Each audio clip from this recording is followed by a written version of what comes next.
So just a quick kind of look at the bike. If you can see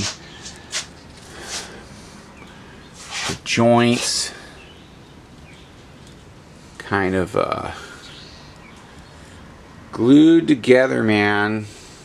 So it's super light. It looks bitchin', and you know, I'm a 70s 80s kid, so I have a soft spot for anodized parts, not purple.